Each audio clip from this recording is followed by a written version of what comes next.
Saudara-saudara, kita akan belajar lagi apa dasar ajaran Gereja Katolik. Bunda Maria diangkat ke surga.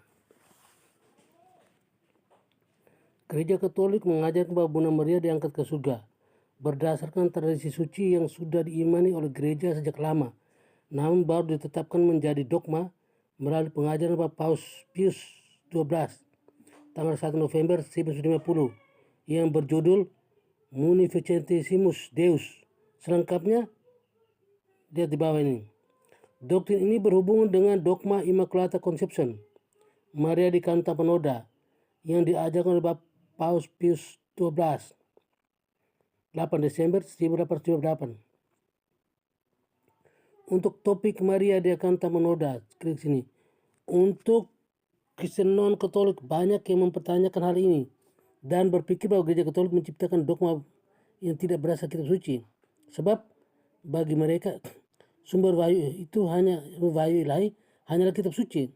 Namun bagi orang Katolik wahyu ilahi juga diperoleh dari suci yang telah berakar dan tumbuh dalam Gereja Katolik, di mana dari suci ini tidak terpisahkan dari kitab suci.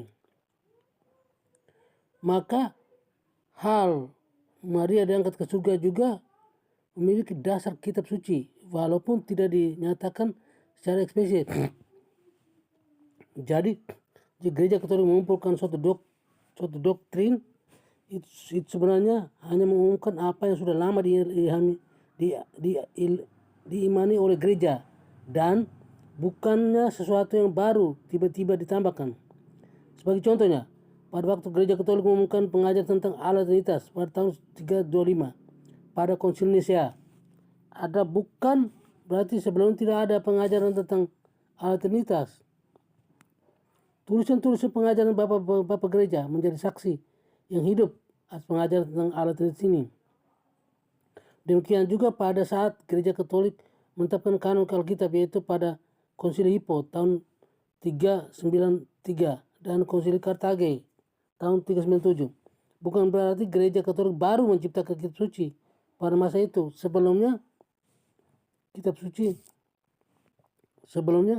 kitab-kitab yang menjadi bagian dari Alkitab sudah ada, namun baru pada saat itu ditetapkan sebagai kanon Alkitab. Kitab-kitab diakui sebagai dihilami oleh Roh Kudus untuk membedakannya dengan kitab-kitab lain yang hanya merupakan karya tulis biasa. Dengan pengertian sama, maka dogma Maria di kanon tanpa noda dan dogma Maria diangkat ke surga merupakan pengajaran yang telah lama ada dan diimani oleh gereja, yang nyata ada dalam tulisan Bapak Gereja. Munificentissimus Deus.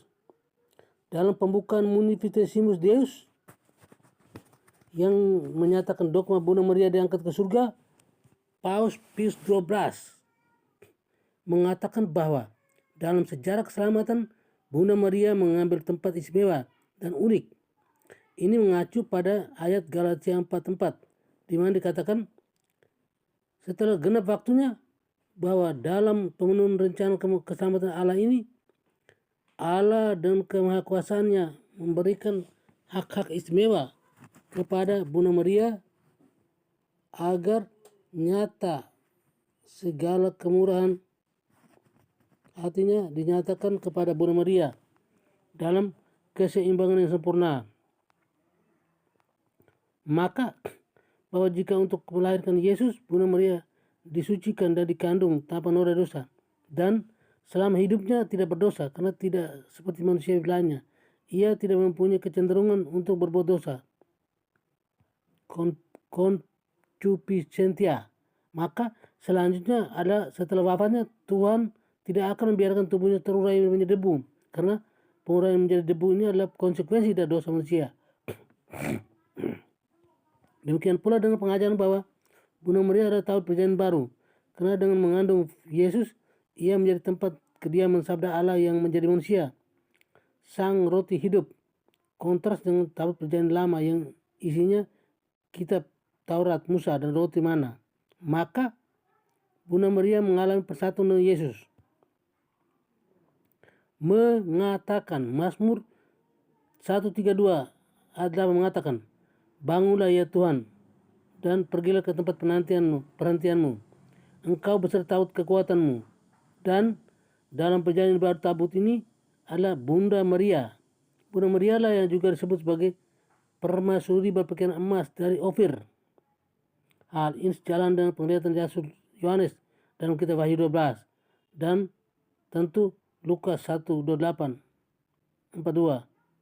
Hail full of grace, the Lord is with you. Blessed are you among women. Salam hai engkau yang dikaruniai, Tuhan menyertai engkau, diberkati engkau di antara semua perempuan. Bahwa pengangkatan Bunda Maria ke surga merupakan pemenuhan janji Allah bahwa seorang perempuan yang keturunannya akan menghancurkan iblis, kekuatan jahat.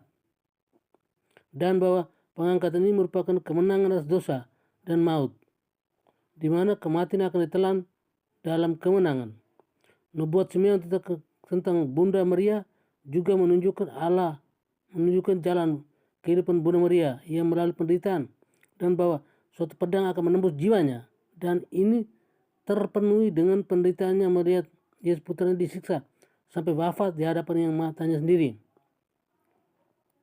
Penderitaan tak terlukiskan ini mempersatukan dengan Kristus, dan karenanya layaklah ia menerima janji yang disebutkan oleh Rasul Paulus. Jika kita menderita bersama-sama dengan dia, kita juga dipermuliakan bersama-sama dengan dia. Dan karena Bunda Maria adalah yang pertama menderita bersama Yesus dan dengan sempurna, maka layaklah bahwa Tuhan Yesus memenuhi janjinya ini dengan mengangkat Bunda Maria dengan sempurna, tubuh dan jiwa, ke dalam kemuliaan surga segera setelah wafatnya.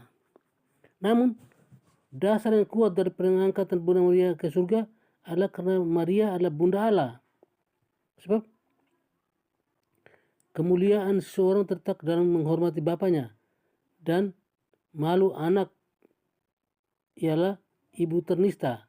Maka fakta bahwa Kristus mengasihi bundanya Maria dan mempersatukan di dalam misteri kehidupannya menjadikannya layak bahwa perempuan yang diciptakannya tidak ternoda dan perawan yang terpilih untuk menjadi ibunya, menjadi seperti dia, menang dengan jaya atas kematian melalui pengangkatan ke surga, sebagaimana Kristus telah menang atas maut dan dosa melalui kebangkitan dan kenaikannya ke surga. Demikian juga yang tak kalah penting adalah karena sebagaimana disimpulkan dari kitab suci dan juga diajak oleh para bapak gereja, Maria adalah Hawa baru. Sebab karena kesalahan satu orang maka umat manusia jatuh dalam dosa. Sedangkan karena manusia jatuh dalam dosa, sedangkan karena ketaatan satu orang umat manusia dibenarkan. Maka sebagaimana Hawa dahulu mengambil bagian dalam ketidaktaatan Adam, demikian pula Maria sebagai Hawa yang baru mengambil bagian dalam ketaatan Kristus sebagai Adam yang baru. Dan ketidaktaatannya, Hawa yang pertama membawa kematian bagi umat manusia, sedangkan Bunda Maria dengan ketaatannya membawa hidup bagi umat manusia, karena ia mengandung sang hidup yang menebus dan memberikan kehidupan kekal kepada manusia. Maria secara istimewa menyatu dan bekerjasama dengan Kristus, tidak saja dengan melahirkannya, tapi juga dalam fase-fase penting dalam kehidupannya selanjutnya. Saat ia dipersembahkan ke dalam bait Allah, saat mujizatnya yang pertama, saat ia disalibkan, saat kenaikannya ke surga, dan saat Pentakosta. Maka jika kasih Adam kepada Hawa memimpinnya kepada dosa, kasih Kristus kepada Bunda Maria memimpinnya untuk mengambil bagian di dalam penentangannya melawan iblis dan kepada hasil akhirnya, yaitu kemenangan total di dalam tubuh dan jiwa atas dosa dan maut. Di sepanjang sejarah gereja sudah banyak sekali gereja dibangun dengan tema Bunda Maria diangkat ke surga.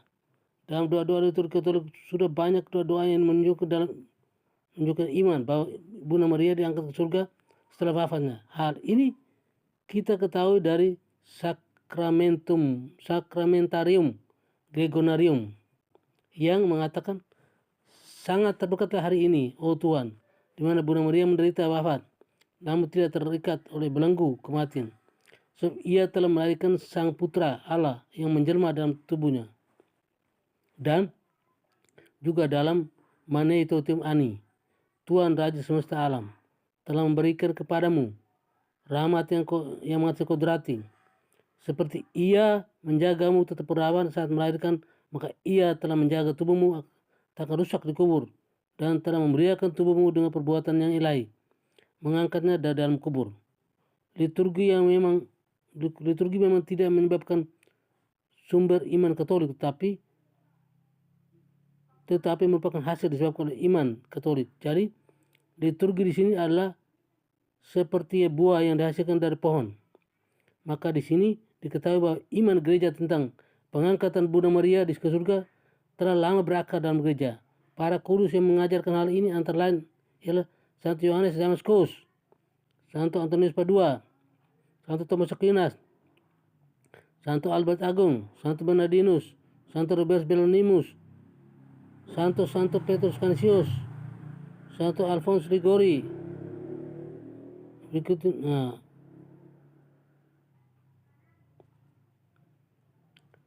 Oke, sekian dan terima kasih.